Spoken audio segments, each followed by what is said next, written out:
Good morning and welcome to your science review with Mr. Blaze. Today we are going to be discussing how to calculate the displacement from a velocity versus time graph, then how to generate a position versus time graph and an acceleration versus time graph.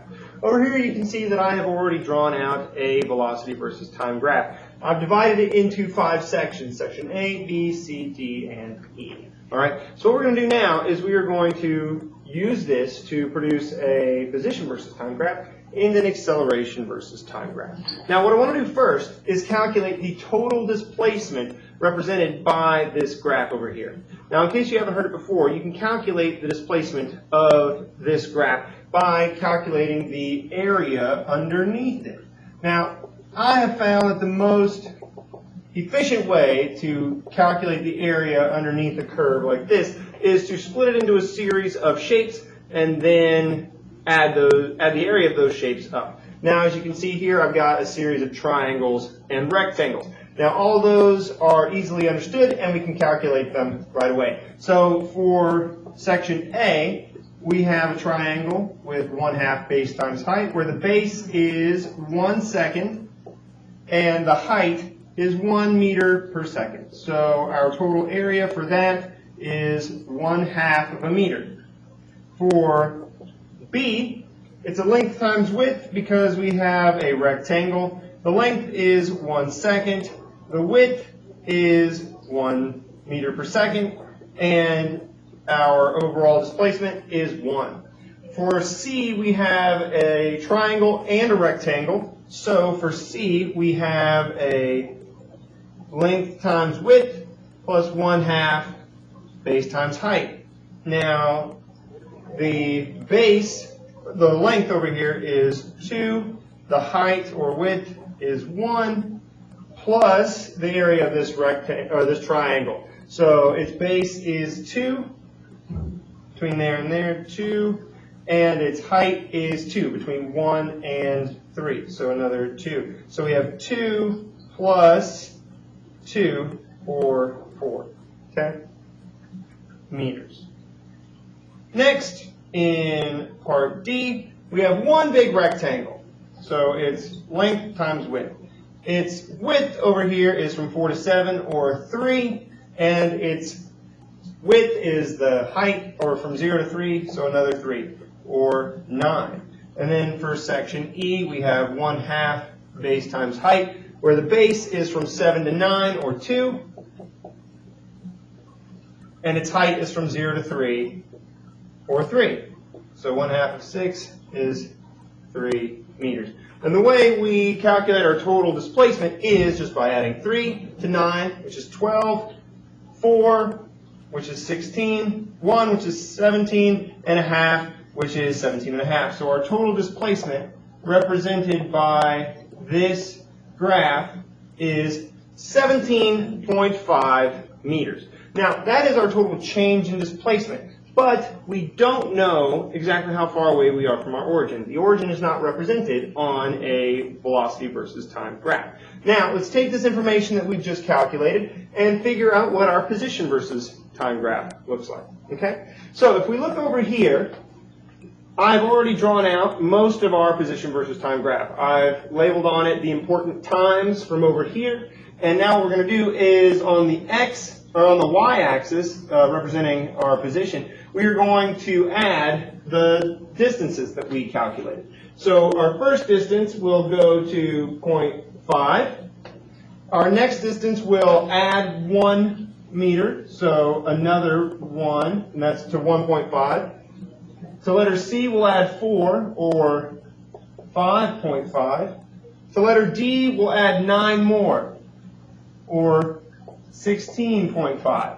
And then,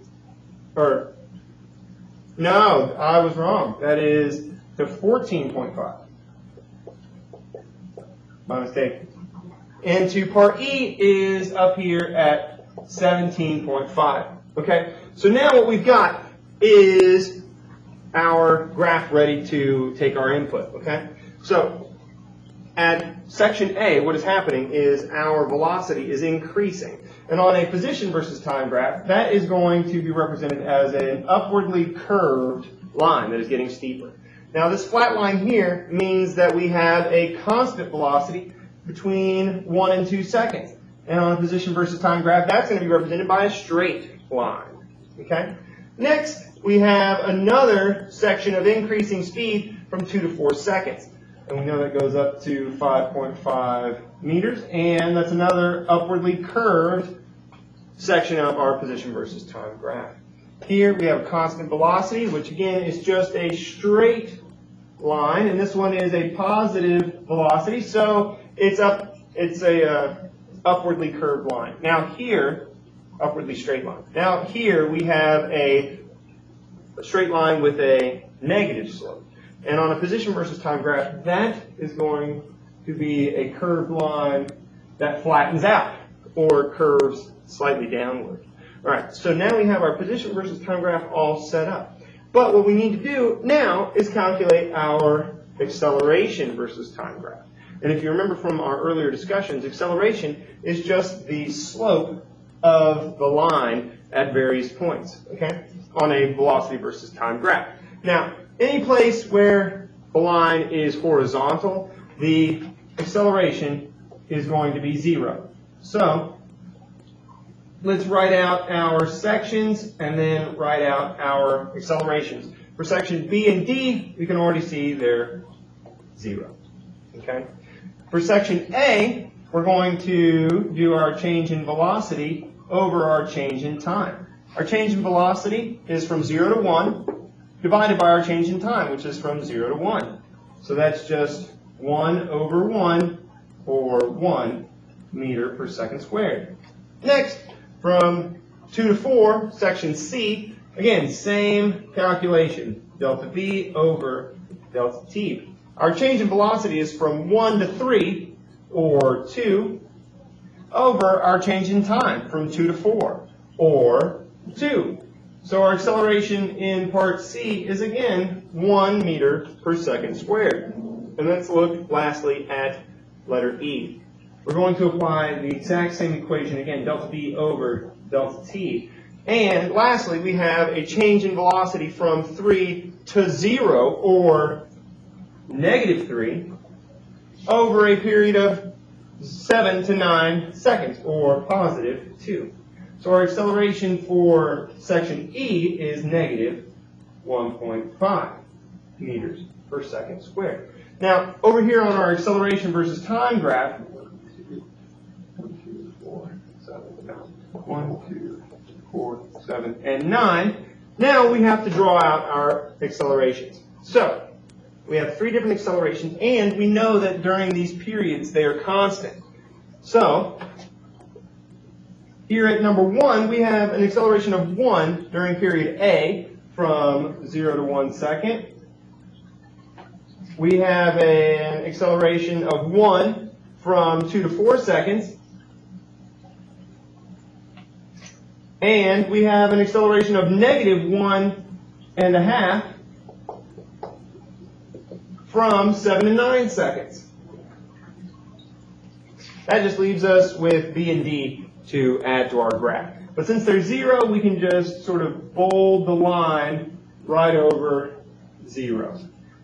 I know that graph looks a little strange, but it is in fact correct, and it describes it properly. We have an acceleration of 1 from 0 to 1 seconds. The acceleration stops between 1 and 2 seconds. The acceleration, again, is 1 between 2 and 4 seconds, 0 between 4 and 7, and then a negative acceleration between 7 and 9 seconds. This is all of the math that would take to generate a position versus time and an acceleration versus time graph from a velocity versus time graph. I hope this was helpful, and I'll see you in class.